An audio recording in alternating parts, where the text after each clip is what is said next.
Olá! Hoje a gente vai mergulhar numa forma bem diferente de olhar para o risco corporativo. É a gestão pelo método 360 graus. Pensa nele como uma maneira de transformar aquele crescimento meio caótico, sabe, em algo muito bem arquitetado, pensado para durar. Vamos lá? Quando se fala em risco, a imagem que vem na cabeça é quase sempre essa, né? Uma nuvem bem escura no horizonte, algo que ameaça destruir tudo que foi construído. Uma tempestade da qual a gente precisa fugir a todo custo. Mas, e se essa for só uma parte da história? E se, em vez de só se proteger da tempestade, desse para usar a energia dela? E se o risco, quando a gente entende e gerencia ele direitinho, for na verdade o que permite construir coisas maiores, mais altas e mais fortes que todo mundo? É essa a ideia central que a gente vai desvendar aqui. Olha só, esse método enxerga o risco como uma moeda de duas faces.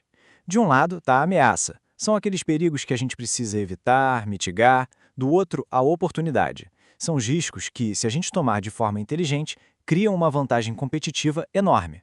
A grande sacada da gestão é justamente saber equilibrar essas duas forças.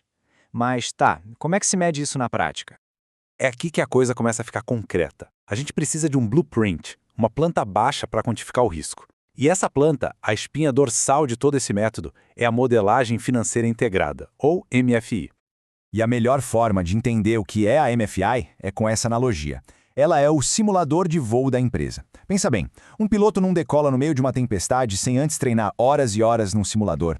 A MFI faz exatamente isso. Ela permite testar decisões, ver o impacto de vários futuros diferentes e, no fim, transforma aquela incerteza toda num mapa. Um mapa claro e com números.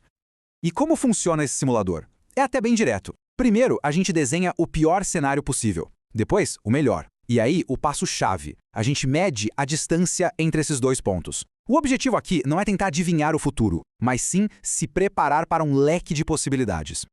E aqui está o pulo do gato. Essa distância, esse vão entre o melhor e o pior cenário, não é um chute, não é achismo. É a medida real, palpável, do tamanho do risco que a empresa está correndo. É nesse momento que o risco deixa de ser só um conceito abstrato, uma preocupação, e vira um número. E se é um número, a gente consegue gerenciar. Beleza, saber o tamanho total do risco é o primeiro passo. Mas para decidir onde colocar o dinheiro, qualquer gestor precisa responder uma pergunta bem mais direta, né? Que é essa aqui. E a ferramenta que responde a isso se chama Value at Risk, ou VAR. O que ele faz? Ele pega aquele cenário pessimista que a gente desenhou e coloca uma probabilidade nele.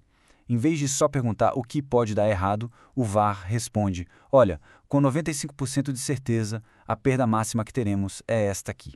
É como se fosse a luz de alerta no painel do nosso simulador de voo. E por baixo de todos esses cálculos, existe uma regra de ouro. É quase uma lei da física do mundo dos negócios. Para um risco valer a pena, o retorno que ele gera, que é o ROIC, ou retorno sobre o capital investido, precisa ser maior que o custo que se teve para bancar esse risco, que é o AC, o custo de capital. Se o retorno for menor que o custo, não tem mágica. A empresa está, na prática, destruindo o valor, queimando o dinheiro a cada decisão. Com o nosso plano em mãos, a gente começa a construir pela base, pela fundação. E essa é a governança defensiva. É a parte que vai proteger toda a estrutura contra o risco de perdas. A governança, basicamente, define as regras do jogo. Mas não são regras engessadas, não. É melhor pensar nela como o sistema imunológico da empresa. São controles que se adaptam, dados confiáveis que alimentam decisões rápidas e uma estrutura de custos inteligente que diminui as fraquezas antes mesmo de virarem uma crise. É a defesa ativa, sabe? Que garante que a fundação seja sólida como uma rocha. No mercado financeiro, essa mentalidade de defesa tem um nome e um sobrenome. É a opção de venda, a famosa put option. Funciona igualzinho a um seguro.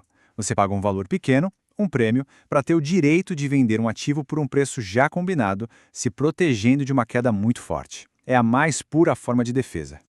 Muito bem, com a fundação segura, agora é hora de construir para cima. A gente entra na fase do ataque estratégico. É aqui que o risco é explorado para se ganhar vantagem sobre a concorrência.